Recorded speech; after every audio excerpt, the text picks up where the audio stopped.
Hey everyone, welcome back to Wix Fix. I hope you're having a fantastic day. My name is Ryan, and in today's video, I'm going to show you what margin and padding are and when you should use them. Let's go ahead and get started. So here I am in the editor, and just for example, let's go ahead and drag out a container real quickly by going up to the add panel, quick add, and we'll just drag this container. So as of right now, I placed this container perfectly in the middle of the screen just by using these alignment options here.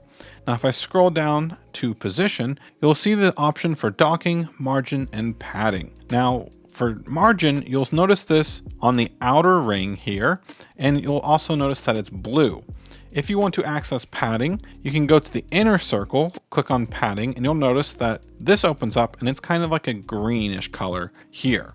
So for margin, this is going to be space on the outside of the object. So right now, here is our container. And let's say it's containing content inside of it, but let's say we want to add maybe 10% margin to the top.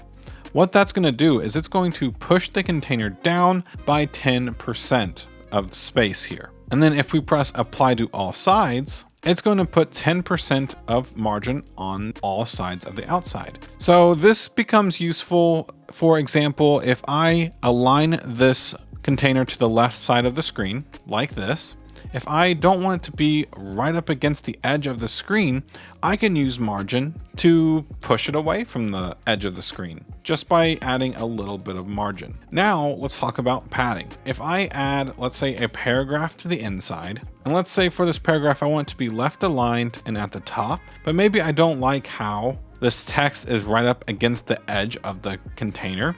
Well, one thing we could do is maybe add a little bit of margin to the paragraph, and it'll push it away from the parent element, because right now the parent element of the paragraph is the container.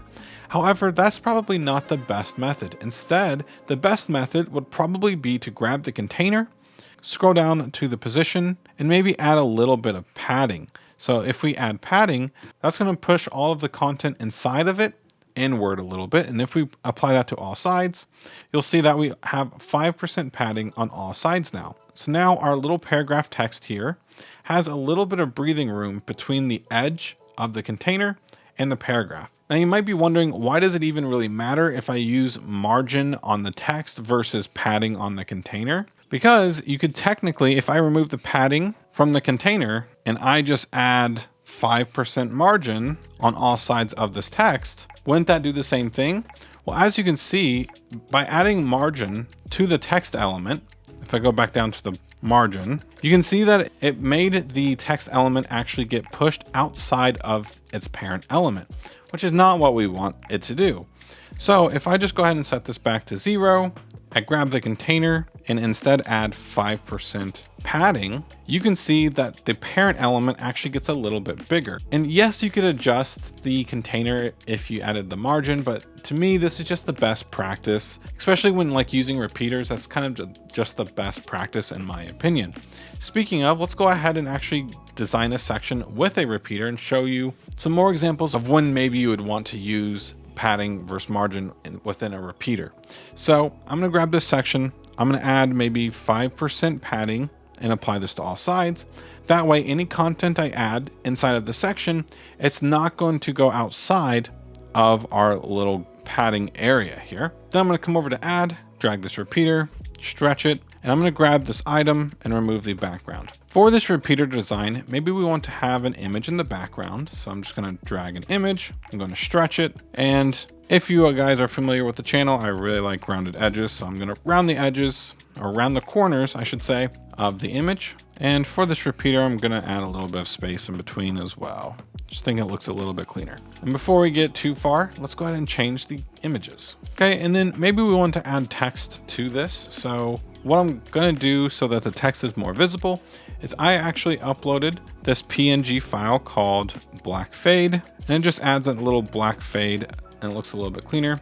When you stretch things, it always moves it immediately to the background. So I'm going to bring this up above the image. I'm also going to add scale properties and make sure that we round the corners similar to the image. And then at the very bottom of the page under adjust, I'm going to lower the opacity to maybe 70%. Just so it doesn't hide too much of the image. Maybe that's not even enough, so we'll maybe bump this down to 40%. There we go. Great. So now we want to add text, right? So what is the best way to add text? Because if I grab this repeater item, if I go ahead and add padding to this, you're going to see it's going to push in the images as well, which we don't really want that, right? So in this instance, we do not want to use the padding.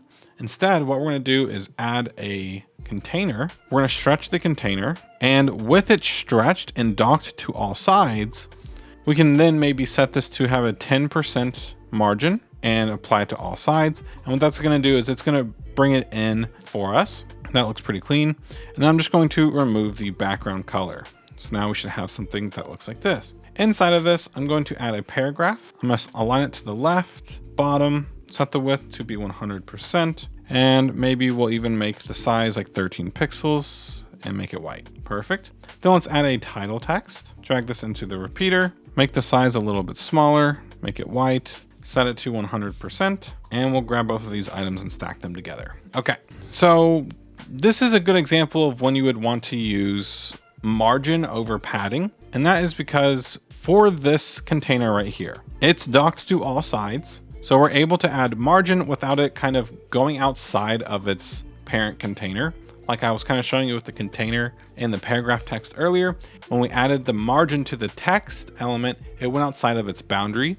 But when it's docked to all sides, like it is here, this prevents it from being able to go outside of its parent container when it's docked to all sides like this. And doing it this way allows us to be able to select the background image and change it if we need to. Now, of course, I did have this black fade effect here, so that's the one I currently have selected.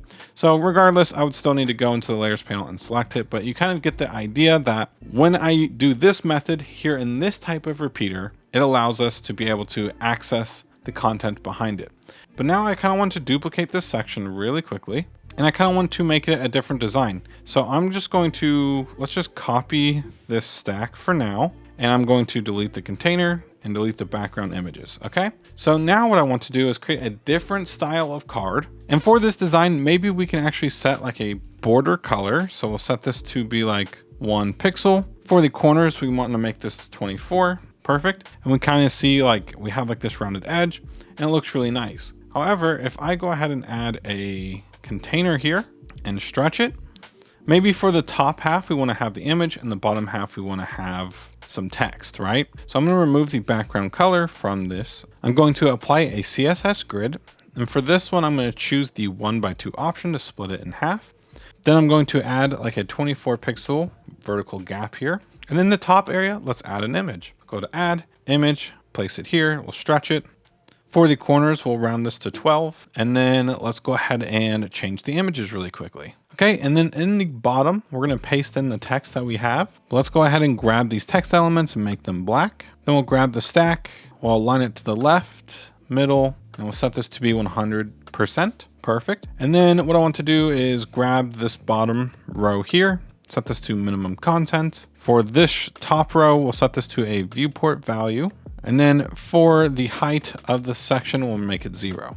Okay, so now we should have something that looks like this. However, this doesn't look good because our content is pushed up against our border here. So in this instance, we might want to grab the repeater item and add a little bit of padding. So we'll do like 7.5. Let's see what that looks like. I think that looks pretty good. So we'll apply that to all sides. And now we should have a little repeater card that looks like this. And I think it looks really clean. I will say this text might look a little bit better aligned to the center. And there we go. So now we have 2 different card designs. One, we used margin to create space in between the edge of the item. And then the other one, we used padding. So when you want an image to go all the way to the edge, because remember, we don't want to add margin for this type of design, because the margin, if I add 10% to all sides, it's going to push in the image, and we don't really want the image to be pushed in, right? But for this repeater, we actually want all of the content inside of the item to be pushed in, so padding works in this instance. For this instance, we want some of the content to be pushed in, but not all of it. So in short, when you want to use margin versus padding, margin is great for making space in between objects and elements themselves. Padding is great for creating space inward. So for like repeater items and things like that, but there are still going to be times when you're going to want to use margin for that, like this top instance as well. I hope that kind of explains some instances when you would want to use margin versus padding. But that's basically gonna wrap it up for today's video. If you all did enjoy, please consider giving this video a like and subscribing to the channel for more Wix Studio content coming out really soon. Thank you all again, and I will see you on the next one.